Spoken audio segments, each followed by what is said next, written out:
Assalamualaikum warahmatullahi wabarakatuh. Today, my group members and I will be presenting about performance bond and performance guarantee sum.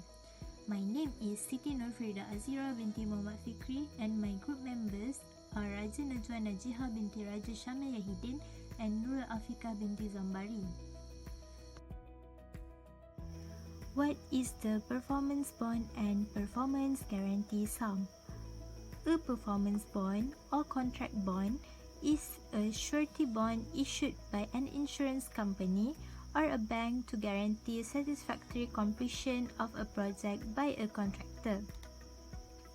A performance bond is widely used in the construction industry as a way of insuring the client against the possibility of the contractor failing to meet contractual obligation to the client.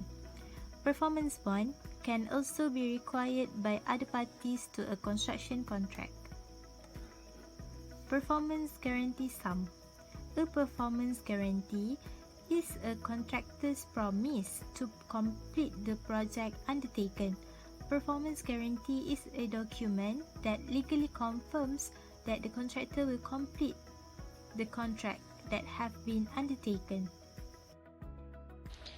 The contractor is responsible to carry out the works according to the contract and to complete the works within the stipulated time. If this obligation is not fulfilled, it is a breach of contract. Contractor is to pay employer for the loss incurred by the employer due to the breach. Employer can recover the loss through deduction from the amount payable to the contractor in the interim or final certificates. If the amount is not sufficient, the employer may recover loss by first, deduction from the amount retained by the employer, for example, retention sum or performance guarantee sum. Second, demanding payment from the guarantor, for example, the party who guarantees the contractor's performance. Third, suing contractor in court through common law under liquidated damages.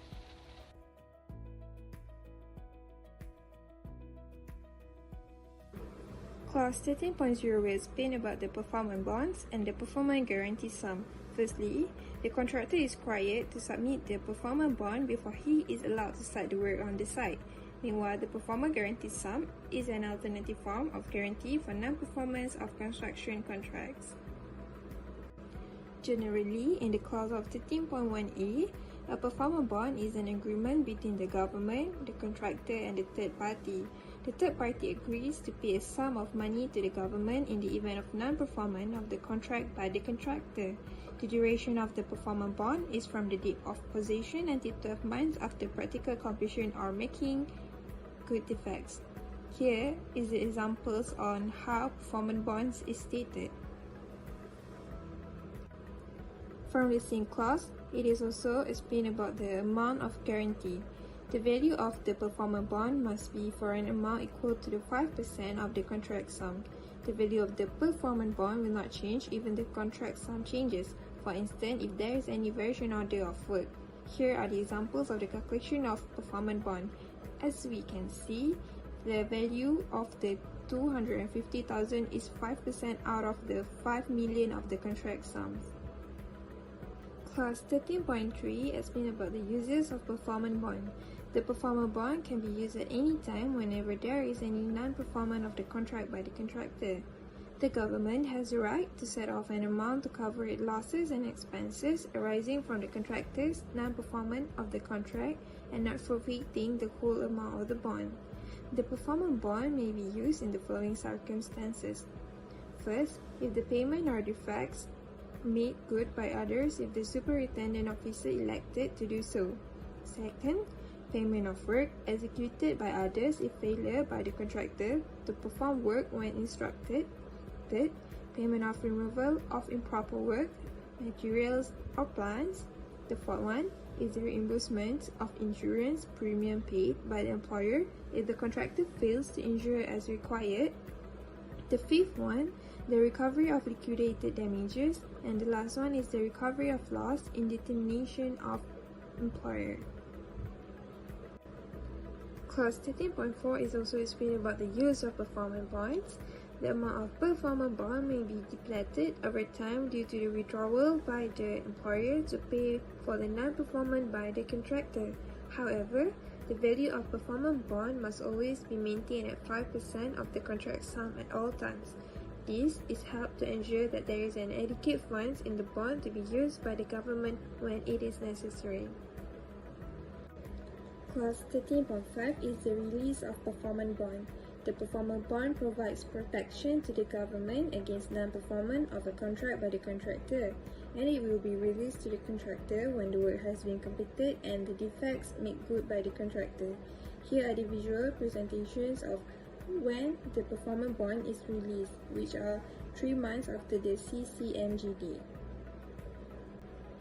The next clause, which are clause 13.6, explain about the release of performance bond. If the contract is terminated by the government, the performance is automatically forfeited. The forfeiture takes effect regardless whether the termination is lawful or not. This helps to pay the loss and damages incurred by the employer due to the termination of the contract.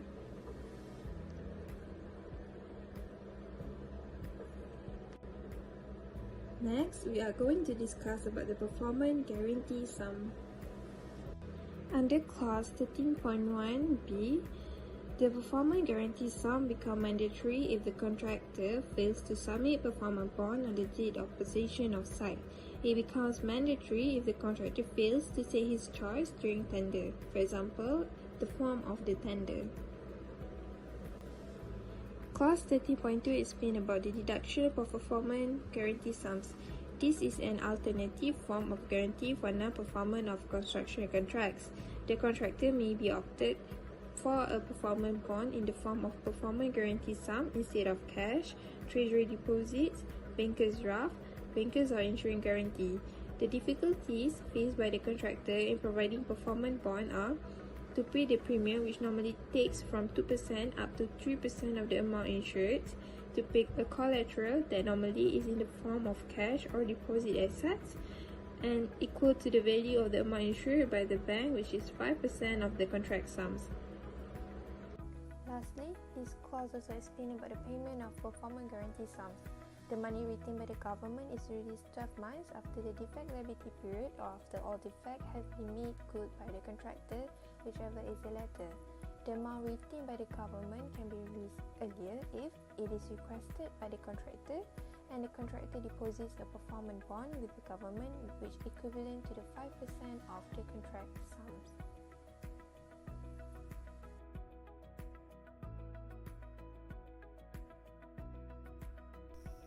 Standard Form of Contract, PAM Contract 2018.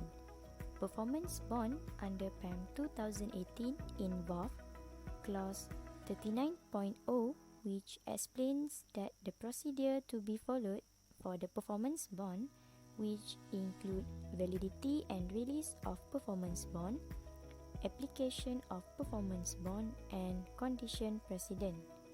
The contract has two methods of safeguarding the employer's interest in the non-performance by the contractor, which are performance bond and retention money. Under PAM 2018, there is no provision for performance guarantee sum. Submission of performance bond. Under Clause 39.1, the contractor is required to submit the performance bond for a sum equal to the percentage mentioned in the contract, which is usually 5% from contract sum in before the date of commencement of the works.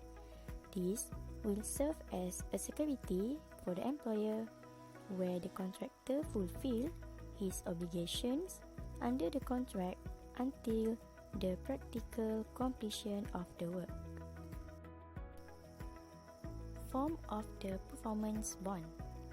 Under Clause 39.2, the performance bond should be approved by the employer in the terms and conditions as specified in the contract. Next is validity of the performance bond. Under clause 39.3, the performance bond will be issued to the contractor 3 months after the work has been completed. The retention money may be used to make good defects after the 3-month period, such as when the performance bond has expired.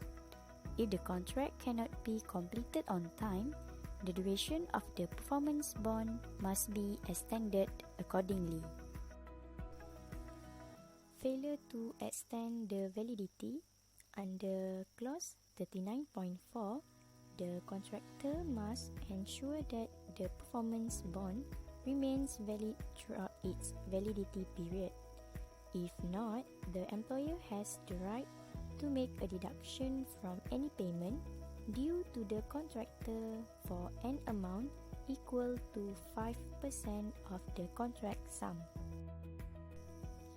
However, the contractor is not allowed to top up the amount under the performance bond if the part of the amount under the performance has been drawn by the employer.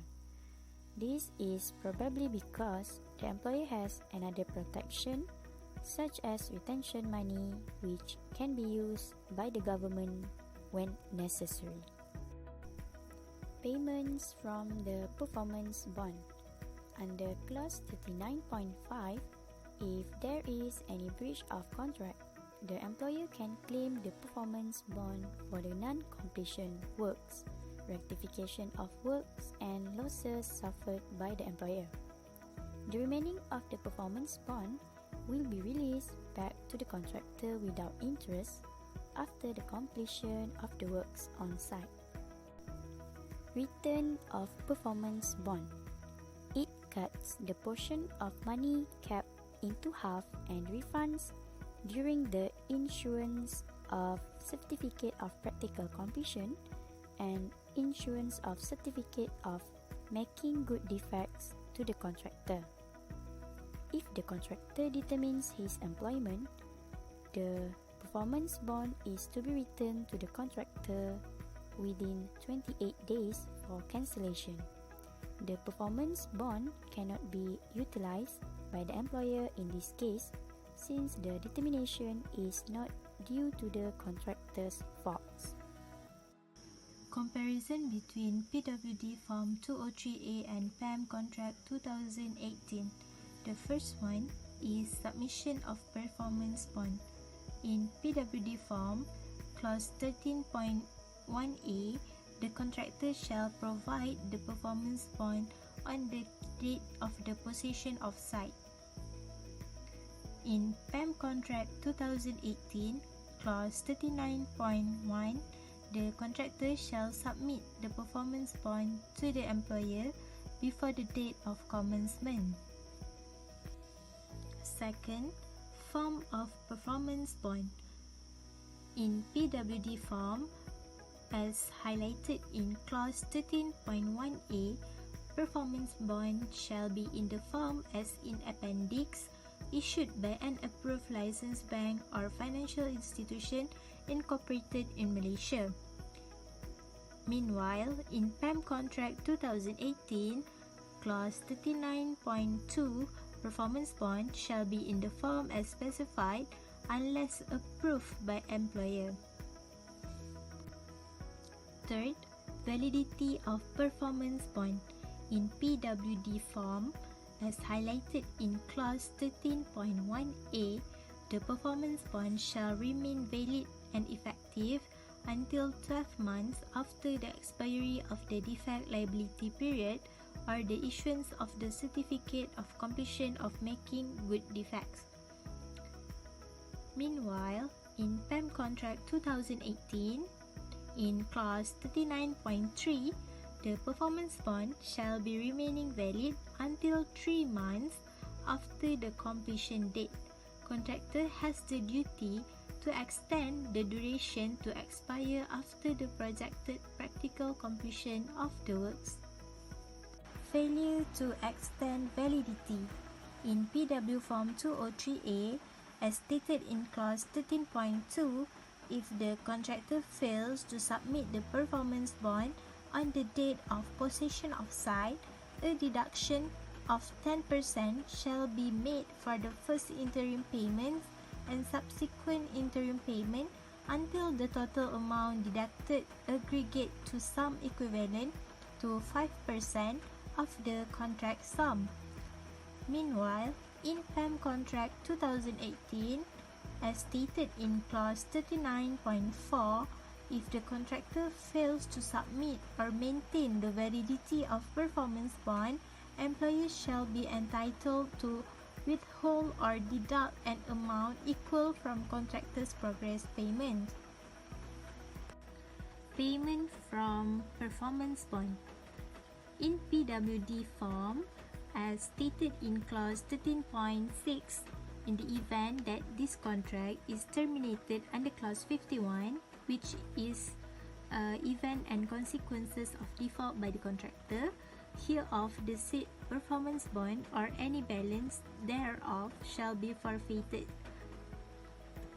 Meanwhile, in PAM contract, clause 39.5 explain that in the event the employer determines the employment of the contractor, the employer may call on the performance bond and utilize such amount to complete the works and recover his loss and or expenses and refund only the balance to contractor upon completion of work. The last one, return of performance bond in PWD form as stated in clause 13.5, which mentioned that after the completion of making good of defect and giving of the certificate of completion of making good defects, the performance bond may be released or refunded to the contractor. Meanwhile, in PAM Contract 2018, clause 39.5 stated that it divides the portion of money retained into half and refund back to contractor, one during the issuance of certificate of practical completion and the other one during the issuance of certificate of making good defects. In the event the contractor determines his own employment, the employer shall within 28 days return the performance bond to contractor for cancellation. That's all from us. Thank you.